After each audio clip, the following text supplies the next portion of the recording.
Professor, thank you very much for taking time out of your very, very busy schedule to meet with us. We appreciate it. My name is Faloye, and here with me is Adeola, Fayehun. It's nice meeting you. Thank you. Welcome to the United States by way of welcome. It's fantastic. So, one of the first questions everybody has, and I have, of course, is what did it feel like when you were called to become vice president?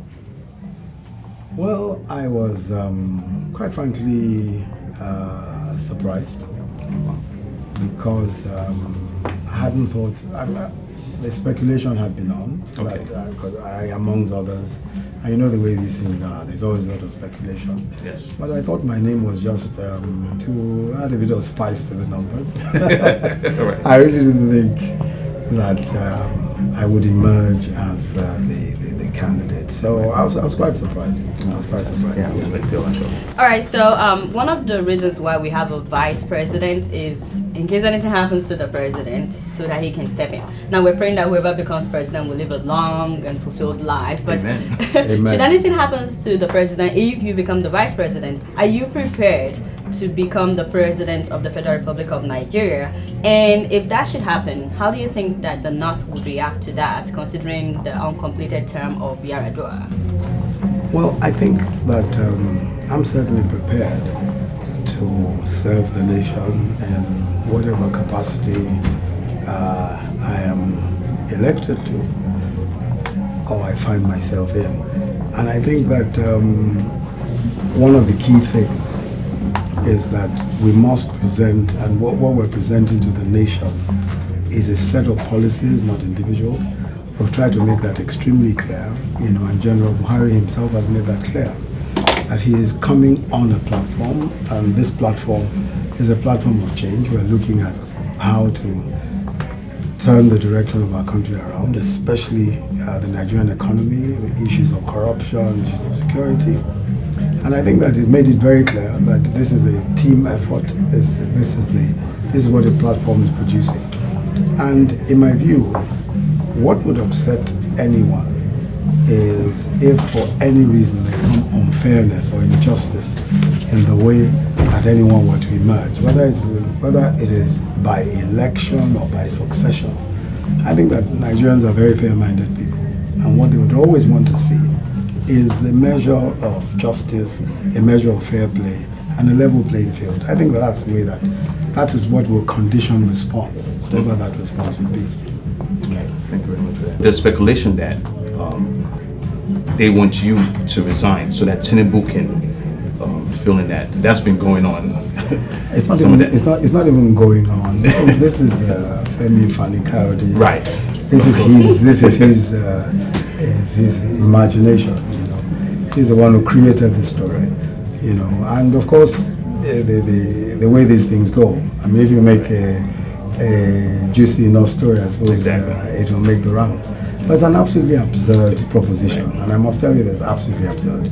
In the first place, if there was that kind of contract, I mean, I'm a lawyer, I'm a senior advocate. Absolutely, yeah. And a first-year law student knows that such an agreement is invalid because it's contrary to public policy. It's illegal. Exactly. You can't even make such an agreement. Right. So I mean, I don't seriously think that anyone would have made that kind of agreement. And certainly, I would not make that kind of agreement.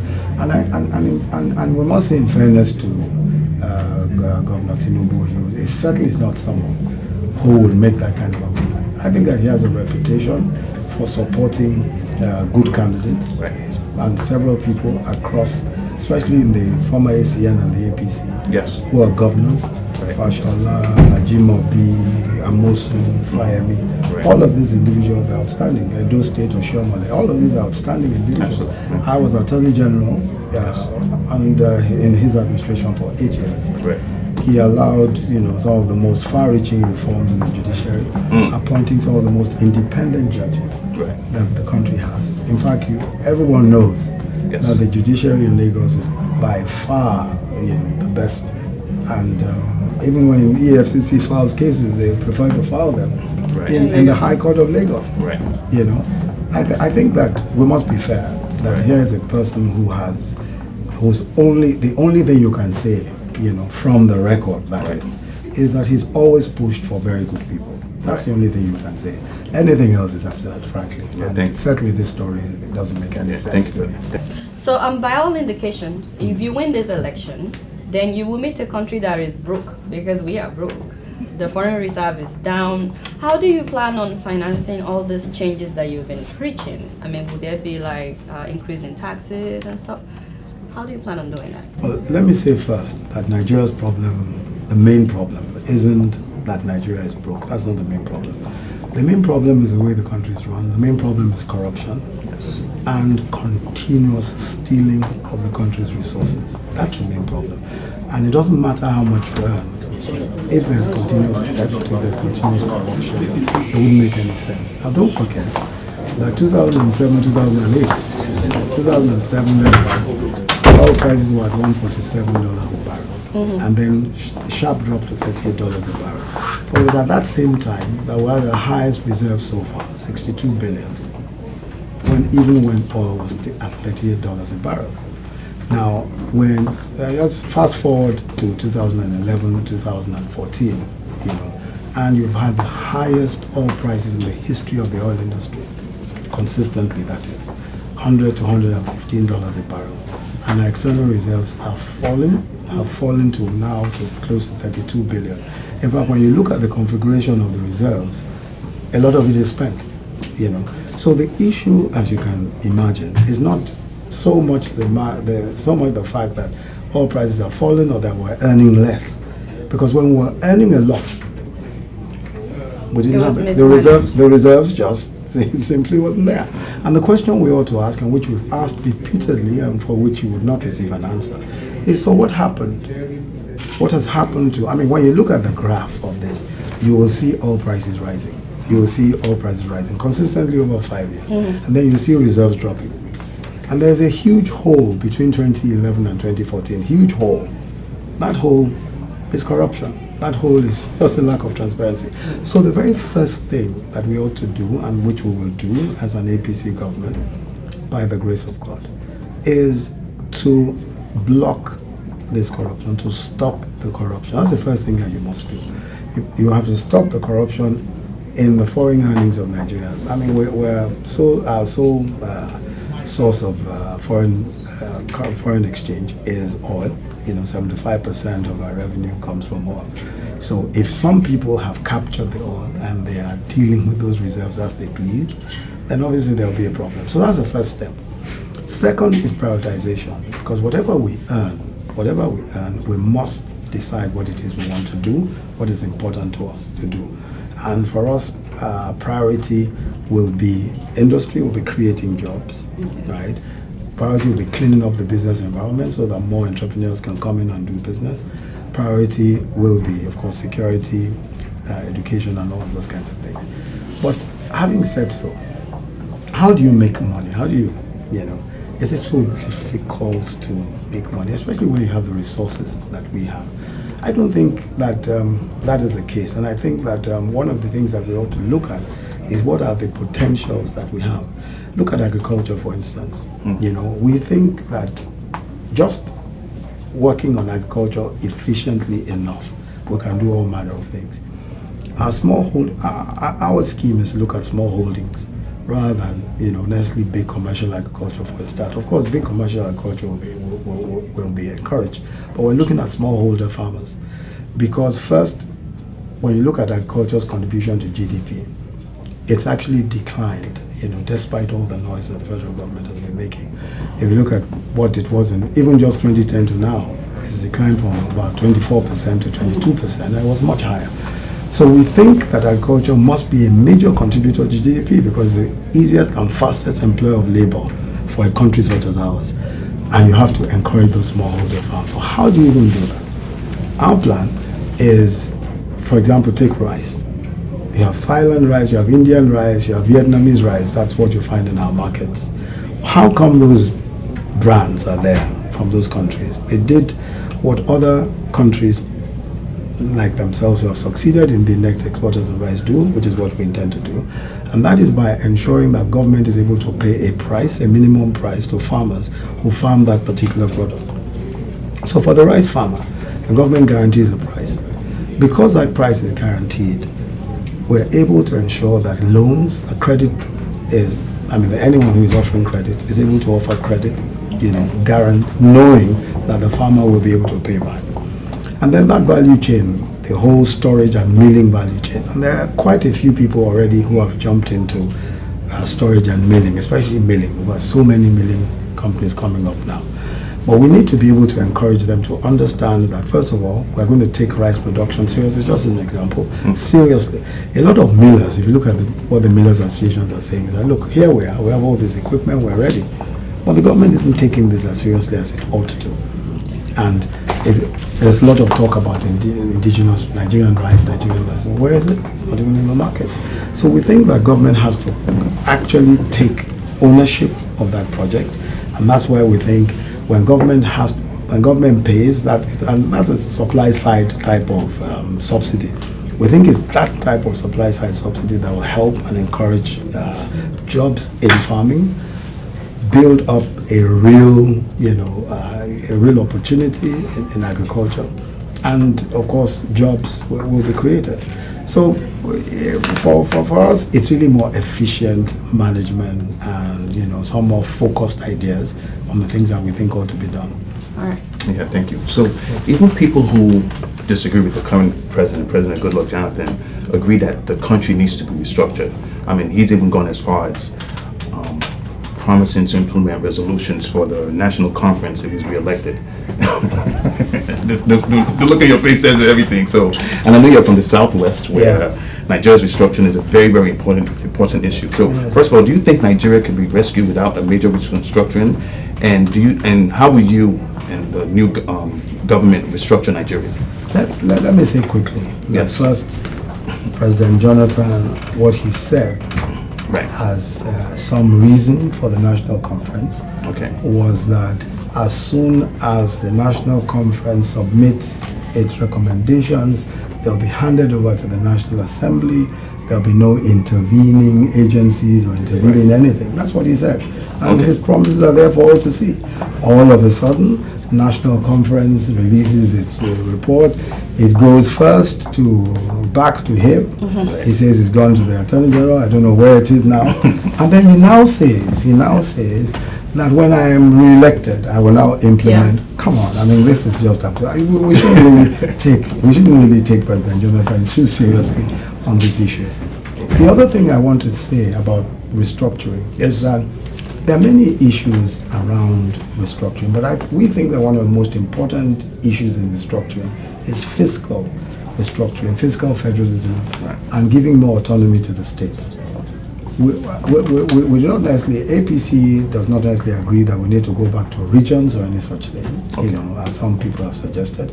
We think that even within the current structure, if greater autonomy is given, or greater autonomy is given to states and to state agencies, that might work faster. For example, the state police is for us one of the critical ways of restructuring so that we can have security at those levels. Community policing is very important to us. We think that states ought to have more access to resources. They ought to control. If you look at the justice system, at the moment, states control just the magistracy and the high courts. But there ought to be the penitentiaries, the police, that whole chain ought to be controlled by the states. We think that greater autonomy of the states will be a good idea. Devolution in that sense is a good thing. Then fiscal federalism, giving more access. There are states that are crying out for. The states in the South are saying, the Delta are saying, look, our oil resources, we need to earn more, we need to earn more derivation. We think that those arguments ought to be considered, and we think that more ought to be given, to those states because of course, the degradation that goes on in their environments and all of that. And the other issues, the fact that those things are produced there. So those resource control issues, we think that they ought to be brought back to the table and ought to be considered. But it's important not to get carried away by some kind of political restructuring. And we think that what the country needs, and one of the reasons why there's so much tension around restructuring, is because the country is so badly governed. And the country has been very badly divided by the current government, the current president, Yes, very. who has divided the country along religious lines, along ethnic lines. Right. And those fault lines that he's chosen to divide the country, along which he's chosen to divide the country, are the worst sorts of fault lines. Right. So everybody feels that we have to now retire into our enclaves, you know. So we south-south, so we be southwest, so Right. we this and that. And it's because of, I mean, look at the utterances, for instance, of the First Lady about people in the North. I mean, that's an outrage. Anywhere else in the world, it won't be permitted. Exactly. But here we are, you know, it's a divisive, very divisive government, very divisive ruler, who have president who is there. And that's why there's a lot of pressure. We think that if a responsible government comes into place, right. we will be able to ensure that every Nigerian feels a part of this enterprise, and that all of us, I mean, whether you're Muslim, Christian, or you don't believe in anything, Right. that all of us understand that we're Nigerians, there's common cause here. We will ensure that the government is run transparently, you know, we'll ensure that we fight corruption, so that there's enough resources and so that we can exemplify the kind of leadership that we want for our people. That way, I think our country can come together and be united. Good. And that's really what we need. Yes. Sorry, just as a follow-up question, do you think that's an idea that people will embrace, especially with giving the states more autonomy? Given the state, well, I think so. Do you think people will embrace that? I think so. I think it will. I think so. I think many states will, and a lot of talk around federalism has been in that direction anyway. Right. A lot of the arguments, a lot of the opinions, you know, has been. I think there is a fair amount of consensus around autonomy of states. I think there's a fair amount of consensus around that. Yeah. Thank you. My next question is in 3 parts. 3 parts. Yes, so get- because I know get they're ready. telling us that it's almost time. Yeah. First of all, did General Buhari, did he pledge that he will not probe the past deeds of politicians that are, you know, stealing our money?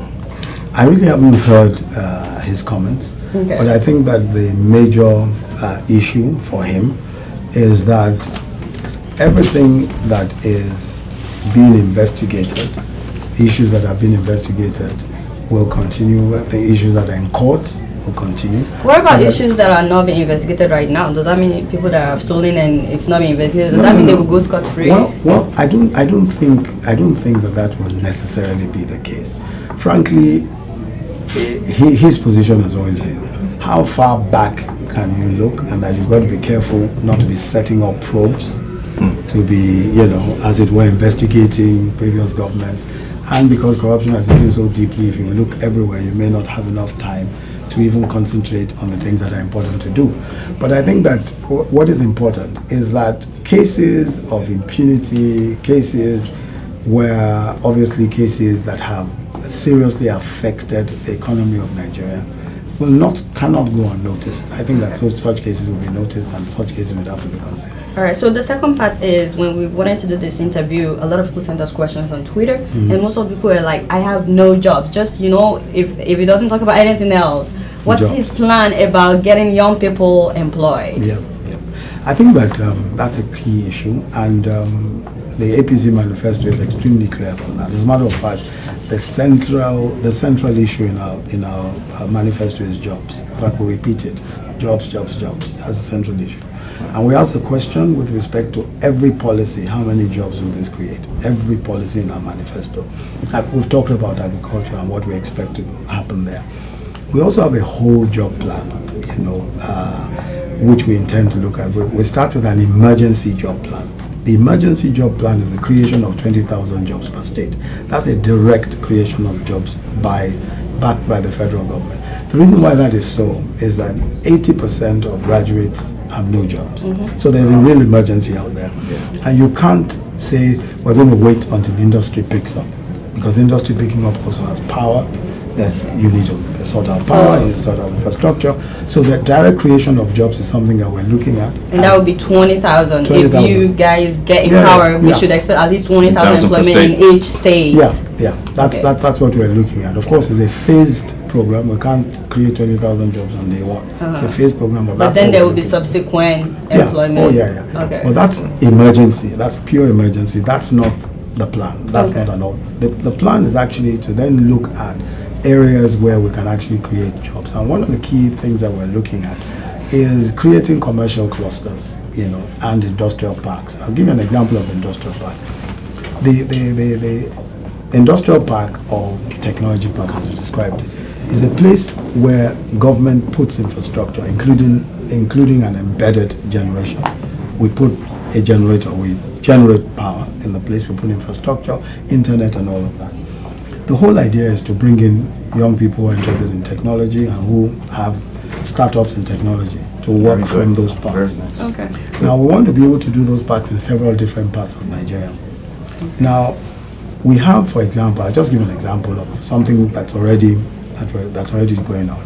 That's in Lagos. It's called an energy academy. It's a power academy. It's run, by the way, by a very young person, Adeola. She's 32 now. She started running the power. She runs the entire power thing in Lagos. Okay. And she was 28 when she started. Now, what it is that we know that there's going to be tremendous growth in the power industry, especially when we're able to implement some of the ideas we're thinking about, including privatizing transmission, which at the moment isn't privatized. And we know that because that whole value chain is going to produce a lot of jobs, we have to train people who are going to be in those jobs. So the Power Academy is in collaboration with Siemens. Siemens is a major power company. And what they do is that they're training lots of young people now in all manner of that whole value chain, even meter reading. They're training young people who are going to be technicians, power engineers. So we should expect that in all the states. Oh yeah, we're going to do as much as possible, but a lot of this has to be collaboration with the private sector. Okay. Right. And you see, a lot of what is going on, even with several of the technology companies and all of that, is that they're looking for opportunities to collaborate with government. But what they expect is that government will have consistent policy, and also government will provide infrastructure. Right. And that's what we've done in the Power Academy, which we're seeing. So that's one. We're also looking at other opportunities, creating opportunities in entrepreneurship, creating opportunities for people in several different areas. Oil and gas is an area where we think a lot of young people can be trained. Okay. Nice. There's so much, especially even at the technical level, so many people can be engaged there. A lot of people are brought in from different parts of the world now to do those jobs, and we think that we can fill in that gap. So Thank you. Thank you very I'll much. keep my third part for my last question. Oh, okay, yeah. So we know some of the issues that are really facing our country. Let's even start with electricity, it lacks infrastructure, healthcare is another very important issue, and then pensions for people that have retired. I mean, that's just really, really in a disastrous state right now. And then education, because I think one of the ways to get the country back to its glory days is education. I mean, I recently visited Nigeria and I went to my primary school. It was just a disgrace. I was almost in tears. So I want to know how, if you and General Buhari become president and you vice president, how would you guys tackle these issues? Okay, we're starting with power. Right. Yes, please. I know you have to. Continue water. Thank you. No, Okay. I think I'm fine. Okay. Power, Thank you. and you can see it would require one to cough. Because No, because- serious problems around power. Right. But let's just take a look at power. Yes. We think that without sorting out the power situation, Right. You You can't can't do do anything. We can't do it right, and that's why I said Has to be power number first. one. So, Right. so for us, that's an important priority. Thank And you know that, as they say, our power problem is actually an energy problem, trying to get gas to the generating plants. Right. But it goes beyond that. We have a transmission grid that has capacity to evacuate just 7,200 megawatts of power. Right. That's all the capacity for today. So when we're told that we're going to have 10,000 megawatts of power by the end of the year, 12,000 megawatts of power, It's a lie. well, we have, since 1999, when we had 3,000 megawatts of power, we've only managed to get 3,500 or so, 700 now. 16 years after the PDP have been talking about this power. So Right. really, if you say you want to do 10,000 by the end of the year, it's not very likely. But then, that's not even the point I was even trying to make is this, that even if we were to generate our installed capacity 12,000 megawatts, Right. you can't evacuate that through the grid because our grid just has capacity for 7,200 megawatts of power. Right. So we need to do something about the transmission grid. Okay. Now, transmission at the moment is not privatized. It's run by a company which is not even investing. It's been paid a fee. Right. So we need private sector investment in transmission to increase the capacity of the transmission grid. But before we even get to that point, how are we going to deal with the problems that face us today? Right. One way of doing so is by decentralizing, and that's what we're looking at. We need to generate power off grid, because if we're going to use the grid, as I pointed out, the grid only has that much capacity. Right. So we need to do off grid generation. Now there are a few examples of off grid generation that we can borrow from already. Again, Lagos State has off grid capacity in about 4 or 5 IPPs that they have now. Okay. On Lagos Island, there's an off grid generating plant. Right. That does about 12.5 megawatts of power. All public buildings, all street lights are powered by this IPP. Right. Now, what that does is two things. One, it resolves the problem of the transmission grid because it's decentralized, it's on its own. Okay. Because it doesn't go through the grid. Right. And power is cabled directly to those points. The second thing it does is that it resolves the gas problem. Of course, the major problem we have is getting gas to all of our huge generating plants. Right. That's a huge problem. But these small generating plants use compressed natural gas. Okay. So it's actually trucked there. It's not cabled. You don't need a pipeline, right? Yeah. So it's actually trucked to the place. So now they have that also in Ikeja, all public buildings in Ikeja, street lights in Ikeja, and all of that. And that's the kind of thing that we think needs to be done. So, for example, Alaba Market. I don't know whether you know where Alaba Market is. Alaba Market is a electronics market. Right.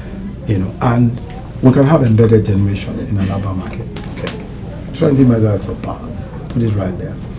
That works for that whole industrial cluster, that whole commercial cluster. Right. So we don't need to fix our transmission grid to be able to do these things.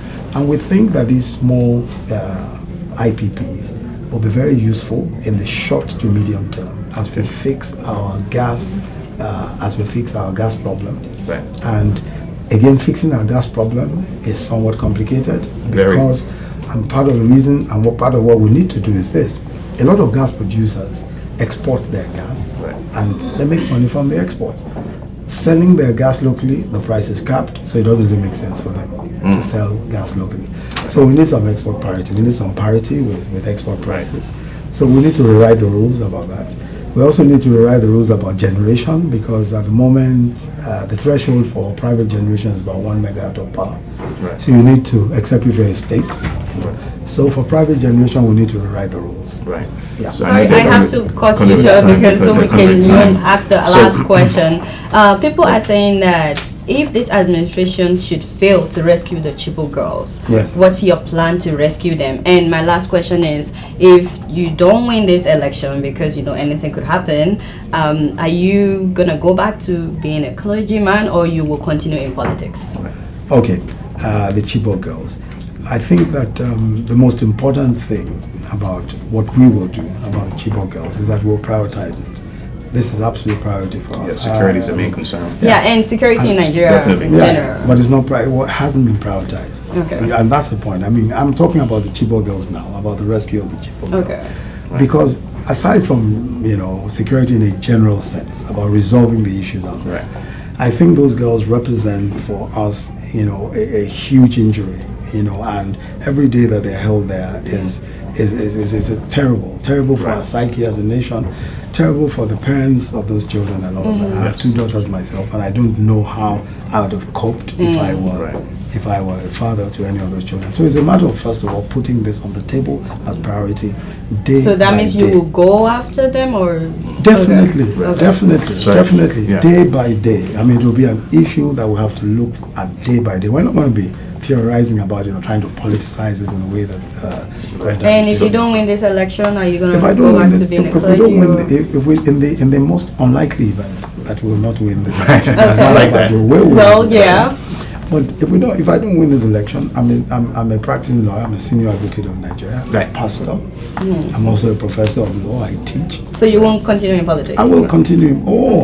You see, the thing for me is that my involvement, my engagement in the issues of Nigeria, I'm committed, completely committed. Right. It's not, and politics is only an expression of that commitment. I mean, running for office, that is only an expression of that commitment. And I've always been committed. I see that as you doing a service for your country, running for politics. But I just have one more question, and we're going to round up. So unfortunately, we can't get to the tweets. I know you have to prepare for the town hall, so this is just like a warm-up. You're going to get a lot of questions. But this week, the PDP accused General Buhari of striking a deal with the West that if you guys get into power, that they will repeal the gay laws.